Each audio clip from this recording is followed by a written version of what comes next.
નમસ્કાર, આપ જો રહ્યા છો સંદેશ ન્યૂઝ. આજનો એજન્ડા સાથે હું છું બંસી દવે. ગુજરાતમાં જળકુંભના આંકડા એક તરફ રાહત આપે છે, પણ બીજી તરફ કેટલાક કડવા સવાલો પણ ઊભા કરે છે. એક તરફ રાજ્યના જળાશયોમાં 60% જેટલું પાણી છે, તો બીજી તરફ 80 જેટલા ડેમ એવા છે જ્યાં 40%થી પણ ઓછું પાણી બચ્યું છે. આ બધાની વચ્ચે હવામાન વિભાગનું મોટું અનુમાન છે કે આ વર્ષે માત્ર 92% વરસાદ એટલે કે સામાન્ય કરતાં ઓછું ચોમાસું. તો આ બધા વચ્ચે ખેડૂતોની દશા કફોડી છે. આ જ મુદ્દા પર ચર્ચા કરીશું. આપણી સાથે આપણા ગેસ્ટ જોડાયેલા છે, હવામાન નિષ્ણાંત એટી દેસાઈ જોડાયેલા છે. જી, સંદેશ ન્યૂઝમાં આપનું સ્વાગત છે. તો જે રીતે વાત કરવામાં આવે, જો હવામાન વિભાગનું અનુમાન છે કે સામાન્ય કરતાં ઓછું ચોમાસું રહેશે એટલે કે 92%, તો વરસાદનું અનુમાન સાચું પડે તો 2026-27નું વર્ષ વ્યવસ્થાપન માટે ખૂબ જ કસોટીભર્યું રહેશે. હવામાનની જે આગાહીઓ છે એ 92% કુલ 4 મહિનાનો સરવાળો બતાવે છે. પરંતુ વરસાદની જે શરૂઆત જૂનમાં 15મીએ થવી જોઈએ એ અલ નીનોના કારણે કદાચ જુલાઈ 15 સુધી વરસાદ જોઈએ એવો નહીં પડે, અને એના કારણે શરૂઆતમાં જે વાવણી છે એ સમયે સિંચાઈની જો વ્યવસ્થાનો અભાવ રહેશે તો ખેડૂતોને તકલીફ પડવાની પૂરેપૂરી શક્યતા છે. જી દેસાઈભાઈ, હું એવું ઈચ્છું છું કે આ અલ નીનો અને તેની અસર કેવી રીતે થાય છે તે અમારા દર્શક મિત્રોને જાણવું છે. અલ નીનોનું મૂલ્યાંકન મોટે ભાગે યુએસએની જે સંસ્થા છે નોવા, એ JTWC દ્વારા કરતી હોય છે, અને એના અનુસંધાનમાં એમને આગાહી કરી દીધી છે કે અલ નીનોની શરૂઆતમાં રહેશે, અને જુલાઈની 15મી સુધી અલ નીનો ભારત ખાતે પ્રભાવિત રહેશે. અને એના કારણે એન્સો અને જે બધા મોડલ છે એ બતાવે છે કે 15મી જુલાઈ સુધી વરસાદની જે આગાહી છે એ પ્રોપર રહેશે નહીં, અને વરસાદ પાછોતરો પડશે, અને એના કારણે ખેડૂતોને તકલીફ થવાની પૂરેપૂરી સંભાવના છે. જી અશોકભાઈ, આપણે છે ને પહેલા ગ્રાફિક્સના માધ્યમથી સમજીએ કે પૂરા ગુજરાતમાં જળાશયોની સ્થિતિ શું છે. તો હવામાન વિભાગ દ્વારા અનુમાન લગાવવામાં આવ્યું છે કે આ વર્ષે ગુજરાત અને સૌરાષ્ટ્રમાં સામાન્ય કરતાં ઓછો વરસાદ થવાનું અનુમાન છે. આ સાથે આ વર્ષે 92% વરસાદ રહેવાનું અનુમાન છે, જેના કારણે ચોમાસું પાક લેતા ખેડૂતો ચિંતામાં મુકાયા છે. પરંતુ હાલ શું સ્થિતિ છે જળાશયોની તેને જાણીએ ગ્રાફિક્સના માધ્યમથી. તો ગુજરાતના જળાશયની સ્થિતિની જો વાત કરવામાં આવે, ઝોન પ્રમાણે વાત કરવામાં આવે, પાણી કેટલું છે, જળ કેટલું છે, તો દક્ષિણ ગુજરાતમાં 58% હાલ જળાશયોમાં પાણી યથાવત છે, તો મધ્ય ગુજરાતમાં 56% જેટલું છે, જ્યારે સૌરાષ્ટ્ર અને કચ્છમાં ચિંતામાં વધારો છે, કારણ કે 45% સૌરાષ્ટ્રમાં અને કચ્છમાં 36.44% જેટલું જોવા મળી રહ્યું છે. તો જે રીતે 2025 અને 26ની વાત કરવામાં આવીએ તો તેમાં 9% જેટલો વધારો જોવા મળી રહ્યો છે. જે રીતે તુલનાત્મક રીતે 2025 અને 26ની વાત કરીએ તો 51.67%, અત્યારે 25 અને 60.68% જોવા મળે તો 26માં. તો વધારો જે છે તે અત્યારે હાલ ટેન્શન જે છે તે સૌરાષ્ટ્ર અને કચ્છને છે. ડેમના વર્ગીકરણની વાત કરીએ તો 206 જળાશયોની સ્થિતિ એટલે કે 100% ભરાયેલા માત્ર 2 જે છે તે જળાશયો છે, સાથે 70%થી વધુ 35 જળાશયો છે કે જેમાં 70%થી વધુ જથ્થો છે, જ્યારે 50 થી 70% એટલે કે એવા 60 જળાશયો છે, અને 25 થી 50 એવા 29 જળાશયો આપણી પાસે છે, અને 25% એટલે કે 80 જળાશયો એવા છે કે જેમાં 25% કે 40%થી ઓછું પાણી જોવા મળી રહ્યું છે. ત્યારે અનેક જે છે તે ચિંતા સૌરાષ્ટ્ર કચ્છ વાસીઓને છે, કારણ કે ખાસ કરીને ખેતી પ્રાધાન્ય જે કહેવામાં આવે તો ત્યાં, અને બીજી તરફ કે પાણીની સમસ્યા, ગરમીના કારણે પાણીની માંગમાં પણ વધારો થયો છે. તો આપણે ચર્ચાને ફરી આગળ વધારીશું. સૌરાષ્ટ્ર કચ્છમાં જે સ્થિતિ છે તેને લઈ અને ચોમાસાની જે સંભાવનાઓ વ્યક્ત કરવામાં આવી છે, કારણ કે પાણી ખૂબ ઓછું છે અને માંગ વધારે છે, તેને લઈને શું કહેશો? એકચ્યુઅલી ખરેખર આપણે એવરેજ જોવા જઈએ તો ગુજરાત ખાતે 40% જળાશયો ભરાયેલા હાલની સ્થિતિમાં છે, અને જે આપણે 9%નો તમે જે વધારો કીધો એ આપણે ગરમીના કારણે બાષ્પીભવનમાં 10% વેડફાઈ જશે, અને જે ગરમીનો પશ્ચિમી વિશ્વમાં જે આવ્યા એના કારણે જે આપણા ત્યાં જે શિયાળાથી જ શરૂઆત થઈ છે આપણે, અને એ કારણે જે આપણે ઠંડી પડવી જોઈએ ઠંડી પડી નથી, અને ગરમી પડવી જોઈએ એવી ગરમી પણ વ્યવસ્થિત પડી નથી, અને એ બધાને ઉપલક્ષમાં લઈને જે ચક્રાવાત થવા જોઈએ એ પણ આ વખતે થવાની શક્યતાઓ ઘણી ઓછી રહેલી છે, કારણ કે આપ જોઈ શકશો કે વચ્ચે વચ્ચે વરસાદ આવતો ગયો છે. માવઠાઓની સંખ્યા વધી છે અને પશ્ચિમી વિક્ષોભોની સંખ્યા પણ વધી ગઈ છે.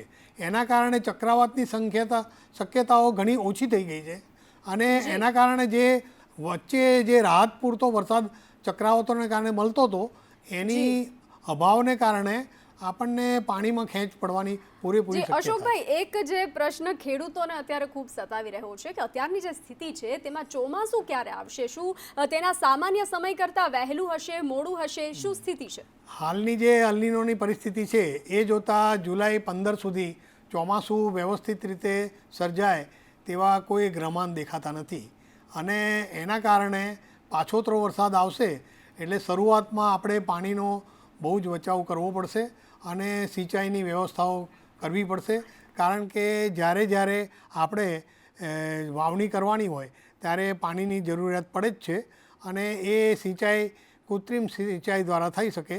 ભારતમાં આપણી પાસે જે કૃત્રિમ સિંચાઈના સાધનો છે એ 30% જ છે અને 70% આપણે માત્ર કુદરત પર આધારિત છે. આપણે જે ચોમાસામાં દર વર્ષની સિસ્ટમ જે જોઈએ કે ઓછું ચોમાસું હોય પરંતુ એટલો બધો વરસાદ આવી જાય છે કે ખેડૂતોને નુકસાન થાય છે, તેને ફાયદો થવાની જગ્યાએ અને પૂર જેવી સ્થિતિ સર્જાય છે, તો આ વર્ષ તમને શું લાગે છે? આ વર્ષે પણ જે 92% બતાવવામાં આવ્યો છે એ 92% જૂનથી શરૂઆત નહીં થાય, કારણ કે જુલાઈ ને ઓગસ્ટમાં ભરપૂર પડશે, પરંતુ જૂનમાં જો વરસાદ ના પડે તો વાવણી લાયક ખેતીવાડી માટે બહુ તકલીફ પડે અને પછી પાછોતરો વરસાદ પડે અને એ 92%માંથી મોટાભાગના ટકા જુલાઈ ને ઓગસ્ટમાં વરસી જાય છે અને એના કારણે આપણને જે ફાયદો મળવો જોઈએ ખરીફ પાકોમાં એ ખેડૂતોને થતો નથી અને આફ્ટર ઓલ એના અસર તમામ રીતે પાકો પર થતી હોય છે અને સરવારે મોંઘવારીમાં પછી વધારો થતો હોય છે કે ઉપજ બી ઓછી બને.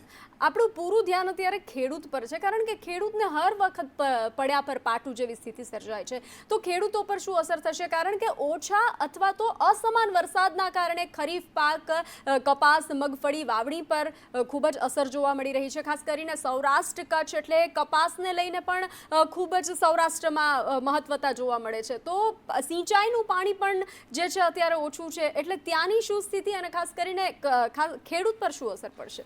સરકારની યોજના પ્રમાણે પહેલું પીવાનું પાણી સાચવી રાખવું પડે છે, એટલે કૃષિ ક્ષેત્રે પાણી આપવામાં વાયદા થતા હોય છે અને જ્યારે પીવાનું પાણી બચ્યું ના હોય ત્યારે કુદરતી જે આપણે આધારિત વરસાદ છે એની પર જ ખેડૂતોને આધાર રાખવો પડે છે, કારણ કે સિંચાઈમાં પાણી મળવાની શક્યતા ઘણી ઓછી થાય છે. માત્ર નર્મદા કેનાલ જે છે એ આપણે આધાર છે અને એના કારણે ગુજરાતમાં થોડો ઘણો ફાયદો થઈ ગયો છે, કારણ કે નર્મદા કેનાલ નહોતી ત્યાં સુધી તો આપણને ઘણું નુકસાન થયેલું, પરંતુ હાલ એને હોવાથી આપણે જે તમે 9% વરસાદ વધ્યો છે એમ કહો છો એ પણ નર્મદા કેનાલને કારણે લીલોતરી વધી છે અને એના કારણે થયું છે. પરંતુ બીજું એક દુર્ગામી પરિણામ એ છે કે જે યુદ્ધના કારણો છે અને મિડલ ઇસ્ટમાં જે યુદ્ધ થયા એના કારણે જે આપણે ક્લાઇમેટ ચેન્જના વાવટો ફરનારા દેશો હતા એ લોકોએ ઘણું નુકસાન કર્યું છે ક્લાઇમેટમાં અને પશ્ચિમી વિક્ષોભની વધવાની શક્યતા અને જે ચક્રવાત નોર્મલ ટાઈમ પર આવવા જોઈએ નહીં આવે, આ બધું એ ક્લાઇમેટ ચેન્જને કારણે થઈ રહ્યું છે. અશોકભાઈ, શું લાગી રહ્યું છે કે ગયા વર્ષની સરખામણીએ આ વર્ષ વરસાદ અને ખાસ કરીને જે જળ સંગ્રહ છે તે કેટલો રહેશે? આ વખતે જળ સંગ્રહ અત્યારે 40 છે, એમાંથી 10% તો બાષ્પીભવનમાં જતો રહેશે અને બાકીનો જે વધેલો 30% છે એમાંથી રિઝર્વ ફોર્સમાં 20% તો પીવા પાણી માટે રાખવું પડે, માટે 10% સિંચાઈ માટે સરકાર ફાળવી શકશે અને બાકીનું જે છે એ જ્યારે બોર અને એના દ્વારા ખેંચવામાં આવશે, પરંતુ એ ખેંચવાથી ઉપરનું પાણી શોષાઈ જાય એટલે સરવારે એની એ સ્થિતિ આવીને ઊભી રહે છે. એટલે કુદરતી વરસાદ પડે તો જ ખેડૂતોને ફાયદો થાય, પરંતુ અત્યારે હાલ દુર્ગામી પરિણામો દેખતા એવું લાગે છે કે અલ નીનોનો પ્રભાવ ઓછો થાય તો જ આપણને ભારતમાં અને ગુજરાતમાં ફાયદો થાય એવી શક્યતા છે.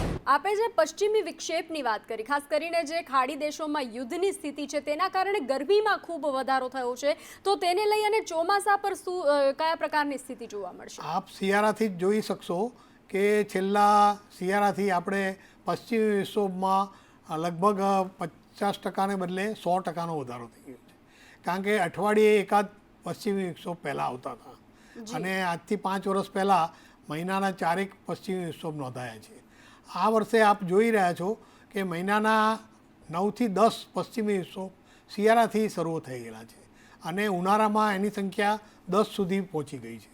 હવે પશ્ચિમી વિક્ષોભ વારંવાર આવતા રહે તો જે શિયાળો પડવો જોઈએ એ બી ના પડી શક્યો અને ઉનાળો બી કન્ટિન્યુઅસ રહેવો જોઈએ એ પણ ના રહી શક્યો. અને આના કારણે આ બધી અસરો થઈ છે, પરંતુ એ બહુ લાંબા ગાળાનો પ્રશ્ન છે. હાલ તો એના પરિણામો આપણે ભોગવવા જ રહ્યા. ખાસ કરીને 92% વરસાદ આપણે કહીએ, અત્યારે જે યુદ્ધની સ્થિતિ જોવા મળી રહી છે, હવે એવું છે નહીં કે પ્રથમવાર 92% વરસાદ પડશે. ઘણીવાર પાછળના સમયમાં પણ દુષ્કાળ જેવી સ્થિતિનો આપણે સામનો કરેલો છે, પરંતુ આ જે 92% વરસાદ એટલે શું લાગે છે, દુષ્કાળ જેવી સ્થિતિ થશે કે પછી આ ખાડી યુદ્ધના કારણે આ વરસાદને લઈને? ના, દુષ્કાળ જેવી સ્થિતિ તો નહીં થાય. પાણી પીવાનું મળી રહેશે, પરંતુ જે ખેતી માટે ઉપજ માટે પાણી જોઈએ અને વરસાદ જે કુદરતી સિંચાઈ થવી જોઈએ એમાં અભાવ રહેશે. કારણ કે જે પાછોતરો વરસાદ છેલ્લા 5 વર્ષનો રેકોર્ડ છે કે જુલાઈના પહેલા વીક પહેલાં પૂરતો વરસાદ આવ્યો જ નથી અને એ અનુસંધાનમાં આ વર્ષે પણ અલ નીનોની પરિસ્થિતિ ઉદ્ભવેલી છે અને જુલાઈની 15 સુધી વરસાદની શક્યતાઓ ઘણી જ ઓછી રહેલી છે, જે કારણે શરૂઆતમાં ચોમાસાના શરૂઆતના મહિનામાં એ તકલીફ ભોગવવાની રહેશે. પરંતુ પછી જુલાઈ અને ઓગસ્ટમાં વરસાદ પડશે અને એમાં રાહત મળશે. પરંતુ જે ખેડૂતોને છે તકલીફ, એમાં તો કૃત્રિમ જે સિંચાઈ છે એ જ એને તકલીફ ઓછી કરી શકે. અત્યારની જે સ્થિતિ છે, આપણે જળાશયોની વાત કરી રહ્યા છીએ, તો હવે અત્યારે ખાસ કરીને સૌરાષ્ટ્ર કચ્છમાં ખૂબ ગંભીર સ્થિતિ કહેવાય, કારણ કે એકદમ ઉનાળાનું જે કહેવાય ખૂબ જ ગરમી પડી રહી છે અને ખાસ કરીને પાણી પણ ઓછું છે. તો આવી સ્થિતિમાં કયા પ્રકારનો વચ્ચેનો રસ્તો નીકળી શકે? ખાસ કરીને સૌની યોજનાને એ તો છે જ, પરંતુ હવે આ વખતે આપણે જે પરિસ્થિતિઓ જોઈ, અલ નીનો પછી પશ્ચિમી વિક્ષોભો અને યુદ્ધની પરિસ્થિતિ, આ તમામ સંજોગોને જોતાં આપણે પાણીનો વેડફાટ ઘટાડવો જોઈએ અને જે પાણી બચાવવાના સાધનો છે એના માટે કૃષિ ક્ષેત્રે માર્ગદર્શન આપવું જોઈએ. ખેડૂતોને કૃત્રિમ સિંચાઈ માટે બી કૃષિ વિભાગ માર્ગદર્શન આપી શકે અને આ રીતે ખેડૂતોને આમાંથી તારવીને એ લોકો પાછોતર વરસાદ માટે તૈયાર કરી શકે. તમને નથી લાગતું કે આવી આ જે સ્થિતિ નિર્માણ પામે છે એમાં કેટલાક ખેડૂતો જે છે તેમણે ખેતી છોડી દીધી છે અને અલગ વ્યવસાય તરફ વળ્યા છે? કેટલા એવા ખેડૂતો છે કે જેઓએ આત્મહત્યા કરવી પડે છે? આવા અનેક પ્રશ્ન, પાણીના પ્રશ્ન જે છે તે પહેલી વાર નથી. તો આવી સ્થિતિમાં એવું કહેવું કે હજુ 92% વરસાદ, તો ખેડૂતો માટે કેવો કપરો સમય? ખેડૂતો માટે શરૂઆતનો તબક્કો અત્યંત કપરો જણાઈ રહ્યો છે. કારણ કે જ્યારે શરૂઆતના વાવણીના સમયે વરસાદ ના હોય અને 70% ભારતની જે ખેડૂતની વસ્તી છે એને કુદરતી સિંચાઈ પર જ આધાર રાખવો પડે છે. માત્ર 30%ને સિંચાઈના પૂરતા સાધનો ઉપલબ્ધ છે કે જે પંપ અને બોરિંગ દ્વારા એ લોકો પોતાના ખેતરોને સિંચાઈ આપી શકે છે અને ઇલેક્ટ્રિસિટીનો બી અભાવ રહે છે. આ બધા કારણો જોતાં શરૂઆતના તબક્કે ખેડૂતોને અત્યંત તકલીફ પડે એવું દેખાઈ રહ્યું છે. આજે ઓછો વરસાદની વાત થઈ રહી છે, તો તે પૂરા ભારતમાં લાગુ પડશે કે માત્ર ગુજરાત? તો અને ગુજરાતમાં લાગુ પડશે તો કેવી રીતે લાગુ પડશે? 92% જે જાહેર કરવામાં આવ્યું છે એ પૂરા ભારત ખાતે કરવામાં આવ્યું છે, પરંતુ જુદા જુદા પ્રદેશોમાં જુદી રીતે ટકાવારી હોઈ શકે.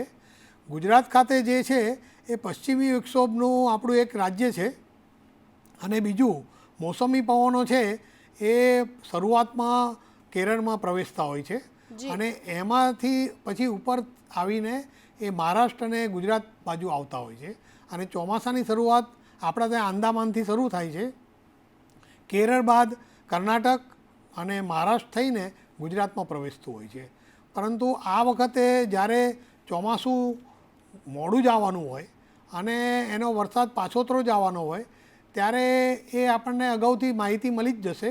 કારણ કે જ્યારે આંદામાનમાં મોન્સૂન એક્ટિવ થાય નહીં અને કેરળમાં આવીને કદાચ અટકી જાય ત્યારે આપણને ગુજરાતમાં એની આગોતરી માહિતી મળી જશે. આપણે જે રીતે સૌરાષ્ટ્ર કચ્છની વાત કરી રહ્યા છીએ તો શું 92%ના આંકડામાં લોકલ સ્પેલ એટલે કે સ્થાનિક ભારે વરસાદની શક્યતા રહેલી છે કે ઝોન વિસ્તાર મુજબની ચિંતા છે? જે રીતે કચ્છમાં અત્યારે 36% પાણી છે, જો 92% વરસાદ પડે છે તો કચ્છ શું તરસ્યું રહેશે? ના, કચ્છમાં રેકોર્ડ એવો છે, છેલ્લા 3 વર્ષથી કચ્છમાં જે નોર્મલ વરસાદ વરસવો જોઈએ એના કરતાં 150% વરસાદ વરસ્યો છે. અને કચ્છમાં મોટાભાગે પ્રેશર સિસ્ટમોને કારણે અને પશ્ચિમી વિક્ષોભના કારણે વરસાદ મળ્યો છે એવું દેખાઈ રહ્યું છે. અને આજે તમે જે 92% કહો છો એ મધ્ય ગુજરાત, ઉત્તર ગુજરાત અને દક્ષિણ ગુજરાત ખાતે છે. અને જે કોસ્ટલ બેલ્ટ છે એ કોસ્ટલ બેલ્ટમાં 100 કિલોમીટર સુધી વરસાદ 92%ને બદલે વધારે પણ થઈ શકે, કારણ કે કોસ્ટલ બેલ્ટ પર વરસાદની શરૂઆત વધી જતી હોય છે. આપણે જે સૌરાષ્ટ્રની વાત કરી રહ્યા છીએ, સૌરાષ્ટ્રના 141 ડેમોની જે હાલની સ્થિતિ છે તેમાં 92%નું આ અનુમાન કેટલું જોખમી સાબિત થઈ શકે છે?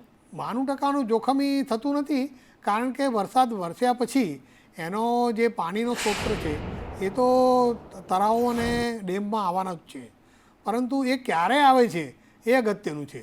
કારણ કે 4 મહિનામાં જૂન, જુલાઈ, ઓગસ્ટ, સપ્ટેમ્બર 4 મહિનાનો સરવાળો 92% થતો હોય છે. હવે જ્યારે જૂનમાં ના પડે, જુલાઈ અને ઓગસ્ટમાં ભરપૂર પડે અને સપ્ટેમ્બરમાં માત્ર વાવાઝોડા કે બીજા કારણોસર વરસાદ પ્રેશર સિસ્ટમથી મળતો હોય એવા તબક્કે આપણને જુલાઈ ને ઓગસ્ટનો જે વરસાદ છે એનું પાણી આપણે સાચવી રાખવું પડે, અને એ જ એક ઉપાય દેખાઈ રહ્યો છે. આપણે જો પૂરા ગુજરાતની વાત કરીએ, ઝોન વાઇઝ, મધ્ય ગુજરાત, દક્ષિણ ગુજરાત, ઉત્તર ગુજરાત, પશ્ચિમની, તો કયા વિસ્તારમાં કેટલો વરસાદ રહી શકે છે? શું અનુમાન લગાવવામાં આવી રહ્યું છે હાલ? દક્ષિણ ગુજરાતમાં વરસાદ વધારે આવે છે હંમેશા, અને રેકોર્ડ પ્રમાણે આપણે વર્ષોથી જોઈ રહ્યા છીએ કે દક્ષિણ ગુજરાત અને સૌરાષ્ટ્રનો બેલ્ટ વિભાગ કે જે 1600 કિલોમીટરનો છે, કચ્છનો પણ આવી જાય, એમાં 50 કિલોમીટર સુધી વરસાદ સારો મળે છે, પછી 100 કિલોમીટર સુધી થોડો ઓછો મળે છે, અને પછીની જે શક્યતા છે જેમ કે અમરેલી છે, સાબરકાંઠા છે, બનાસકાંઠા છે અને પાટણ બાજુ, અને એ સાઈડ પર અને કચ્છનો ઉત્તર વિભાગ, રણ પ્રદેશ, ત્યાં વરસાદ ઓછો મળે છે. તો આપણે રેડ ઝોનમાં કયા કયા જિલ્લાઓને ગણી શકીએ? રેડ ઝોનમાં આપણે ઉત્તર ગુજરાતના મોટાભાગના જિલ્લાઓ અને કચ્છનો ઉત્તર વિભાગ બંને આવી જાય છે. તો ખાસ કરીને ખેડૂતોએ આ વર્ષે ચોમાસું પાક લેતી વખતે કયા પ્રકારની તકેદારી રાખવી જોઈએ? જે રીતે પશ્ચિમી વિક્ષેપ, વરસાદ ઓછો, ઘણા પડકારો છે. ખેડૂતોએ વાવણી પહેલાં પાણીની પૂરેપૂરી તકેદારી લેવાની જરૂર છે, અને કૃત્રિમ જો સિંચાઈ મળી શકતી હોય તો જ વાવણી કરવી જોઈએ, અથવા વરસાદની રાહ જોઈને વાવણી કરવી જોઈએ. નહીં તો બિયારણમાં પડ્યા પર પાટો જેવું સ્થિતિ થાય, કારણ કે જ્યારે વાવણી થઈ જાય અને વરસાદ પૂરતો ના મળે તો એનો પોષણના અભાવે છોડવાઓ સુકાઈ જતા હોય છે અને આપણે ખેતીવાડીમાં નુકસાન થતું હોય. એટલે પૂરેપૂરી સ્થિતિની વાત કરીએ કે ઓછો વરસાદ એટલે શું આ વર્ષે ખેતીવાડી સિઝન જે છે તે ટૂંકી રહેશે?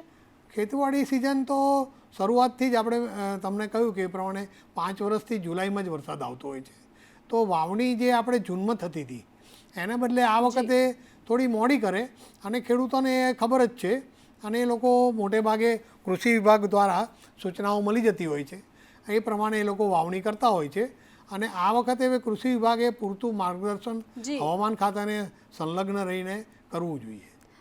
ખાસ કરીને આપ હવામાન નિષ્ણાંત છો, જે રીતે વરસાદનું અનુમાન લગાવવામાં આવી રહ્યું છે તેને લઈ અને સંદેશ ન્યૂઝના માધ્યમથી ખેડૂતો, ખાસ કરીને સૌરાષ્ટ્ર કચ્છના જે ખેડૂતો માટે અત્યારે કપરા ચણાટ છે, તેને શું કહેશો? એ લોકોને એટલી જ વિનંતી કરવામાં આવે છે કે કૃષિ વિભાગ અને હવામાન વિભાગના જે પ્રતિનિધિઓ હોય એમની અવારનવાર મળતી સૂચનાઓ એનું અનુસંધાન લઈને ખેતીવાડી કરે, અને જે કંઈ સિંચાઈના માધ્યમો છે એને સુધારવાની કોશિશ કરે, અને કૃત્રિમ સિંચાઈની મહત્તમ જરૂરિયાત શરૂઆતના વિભાગમાં જણાશે. અને જુલાઈ ઓગસ્ટમાં તો વરસાદ પડવાનો જ છે, પરંતુ જૂનમાં જે નથી મળવાનો ત્યાં આપણે કૃત્રિમ સિંચાઈની આગોતરી યોજનાઓ કરવી જોઈએ. જી અશોકભાઈ, આપ સંદેશ ન્યૂઝ સાથે જોડાયા, આપનો ખૂબ ખૂબ આભાર. તો જે રીતે હાલની સ્થિતિ છે, દર્શક મિત્રો, આજના શોનો સાર સ્પષ્ટ છે કે ગુજરાતના આંકડા ભલે એમ કહેતા હોય કે ગત વર્ષ કરતાં 9% પાણી વધુ છે, પણ 80 ડેમોની ખાલી પડેલી સપાટી અને હવામાન વિભાગનું 92% વરસાદનું અનુમાન એક ખતરાની ઘંટડી છે. જે રીતે વાત કરી તો તેને લઈ અને ચર્ચાને ખેડૂતોને પણ સંદેશ આપવામાં આવ્યો. ફરી આવા જ વિષયો સાથે જોડાયેલા રહેશું આજના એજન્ડામાં. હાલ માટે આટલું જ. નમસ્કાર.